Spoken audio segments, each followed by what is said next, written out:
Assalamualaikum warahmatullahi wabarakatuh. Perkenalkan saya Virus Nabila Siti Giovanni dengan NIM 192231128. Di sini saya akan mempresentasikan tentang hasil review jurnal mengenai penerapan metode food record dalam penilaian konsumsi pangan. Yang pertama, pendahuluan, di mana penilaian konsumsi makanan merupakan aspek penting dalam penilaian gizi untuk memahami hubungan antara pola makan dan status kesehatan masyarakat. Salah satu metode yang dapat digunakan karena dianggap paling akurat dalam mengukur asupan individu dalam metode food record, yaitu metode dengan meminta seseorang untuk mencatat semua makanan dan minuman yang dikonsumsi selama beberapa hari. Nah, bentuk yang paling akurat adalah Weighted Dietary Record atau WDR, yaitu metode pencatatan makanan dengan menimbang langsung porsi yang dikonsumsi. Nah, keunggulannya dari metode ini akan memberikan data yang detail dan kuantitatif mengenai jenis, jumlah, serta kombinasi makanan. Namun di sisi lain, WDR menimbulkan beban yang tinggi bagi responden dan juga peneliti, sehingga penggunaannya terbatas pada studi tertentu dengan sumber daya yang memadai. Kemudian untuk judul artikel yang saya gunakan yaitu Comparison of Self-Reported Dietary Intake from the Automated Self-Administered 24-Hour Recall for Day Food Recall and Food Frequency Questionnaire Against Recovery Biomarkers oleh Park Y et al. Pada tahun 2018. Nah, tujuan dari penelitiannya ini adalah untuk mengembangkan dan menguji sistem meal coding untuk menyederhanakan kombinasi makanan dari data 16-day weighted dietary record, serta mengevaluasi potensi penggunaannya dalam penilaian pola makan berbasis hidangan.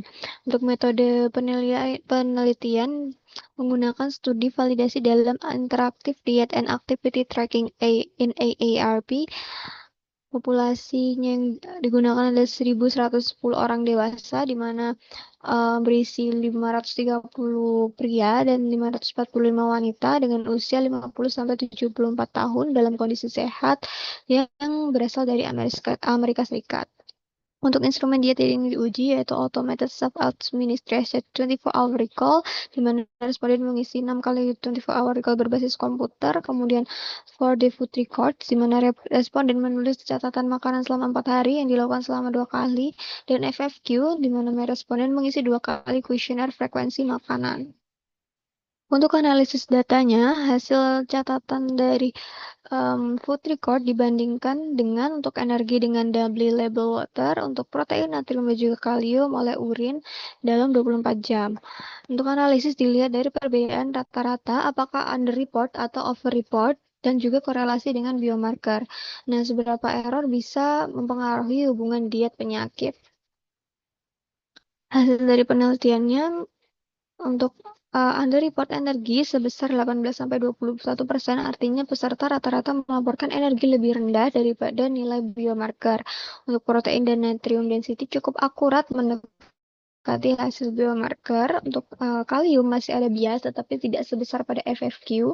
Untuk faktor obesitas, orang dengan obesitas lebih sering underreport pada fourth day food record. Artinya food record lebih baik daripada FFQ, namun masih ada kelemahan berupa underreporting energi.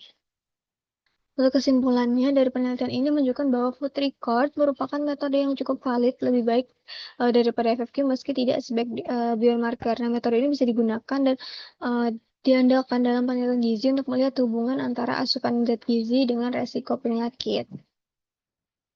Selanjutnya, hubungan dengan outcome, di mana metode food record memiliki hubungan yang erat dengan outcome kesehatan karena tingkat akurasinya memengaruhi kekuatan analisis diet penyakit. Dalam penelitian ini, for the food record masih menunjukkan underreporting energi, sehingga dapat melemahkan hubungan asupan energi dengan obesitas. Namun, food record ini juga cukup valid untuk menilai protein dan juga natrium, sehingga dapat digunakan secara andal dalam penelitian yang mengaitkan asupan protein dengan status gizi atau natrium dengan tekanan darah.